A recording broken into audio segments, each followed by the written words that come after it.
Nous avons donc évoqué, dans le cadre des ostensions du Dora, l'existence des deux saints qui patronnent en quelque sorte nos ostensions, Saint Israël et Saint Théobald. Mais qui étaient-ils?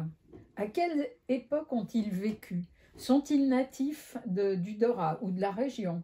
Et que sait-on actuellement sur ces deux personnages, sur ces deux hommes? Alors, en fait, ils fonctionnent en binôme, mais ce que je propose, c'est d'abord d'évoquer Israël. Alors, en fait, les deux appartenaient à la communauté des chanoines du chapitre du Torah au moment où la collégiale est fondée, en fait, par l'ancêtre des comtes de la Marche, qui s'appelait Boson à l'époque.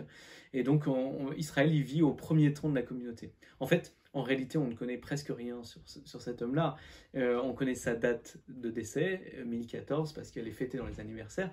On le connaît un siècle plus tard à sa mort, au moment de la construction de la collégiale. Parce que pour la construction du bâtiment de l'église collégiale s'accompagne de la translation des reliques des saints et d'une hagiographie, c'est-à-dire une biographie de saints.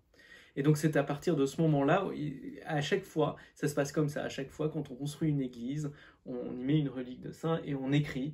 D'ailleurs, à chaque transformation, à chaque travaux de la collégiale, la biographie, la géographie des saints sera réécrite. D'accord? Et donc là, on est en plein travaux de la collégiale, Oui, on attend une oui. réécriture des saints, et pourquoi pas. Et donc, au XIIe siècle, quand on construit la collégiale, donc l'abbé de l'époque commande donc une biographie, une hagiographie des deux saints. Et donc cette hagiographie nous est parvenue à travers plusieurs traditions qui ont été compilées au XVIIe siècle. Donc on arrive, les érudits, les étudiants, enfin les universitaires qui ont étudié tout ça, en fait, arrivent à savoir, à partir des sources du XVIIe, qu'est-ce qui relèverait de la géographie originelle. Et donc c'est comme ça qu'on arrive à avoir deux traditions, ce qu'on appelle la tradition du Dora et la tradition de Saint-Junien.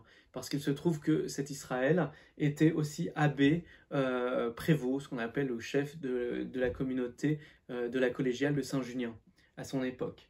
Et donc c'est à travers il y a deux traditions qui vont se profiler jusqu'au XVIIe siècle, voire jusqu'au XIXe siècle. Alors, ce qu'on sait, c'est que Israël, à peu près sûr, ce qu'on peut en déduire, c'est qu'il est mort au Dora en 1014. Il était chantre, donc le deuxième personnage après l'abbé. Et c'est quelqu'un qui avait donc une notoriété à son époque. Il était le bras droit de l'évêque de Limoges.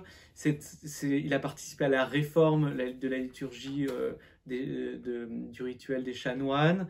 Donc c'était un intellectuel. C'est quelqu'un qui, alors par déduction, on pourrait penser que c'est quelqu'un qui a été envoyé par l'évêque de Limoges, Odorat, pour contrôler cette communauté qui avait été fondée par un laïc, le comte de la Marche, qui échappait au contrôle de l'évêque. Donc en envoyant quelqu'un comme ça, il est fort probable que ce soit ça. Donc en gros, on ne peut pas s'étendre vraiment sur le personnage. On sait qu'il a peut-être rencontré dans son hagiographie le roi de France, Robert le Pieux à l'époque, à Bellac, parce qu'il y avait effectivement il y avait une armée qui était arrivée à Bellac, il y a eu un conflit avec les comtes de la Marche.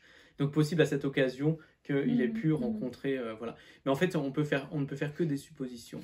Et juste quelques mots, c'est que, en fait, si vous voulez, cette tradition, donc au moment de la création des Ostensions en 1659, septennale, eh bien, donc, on a redemandé l'écriture d'une hagiographie.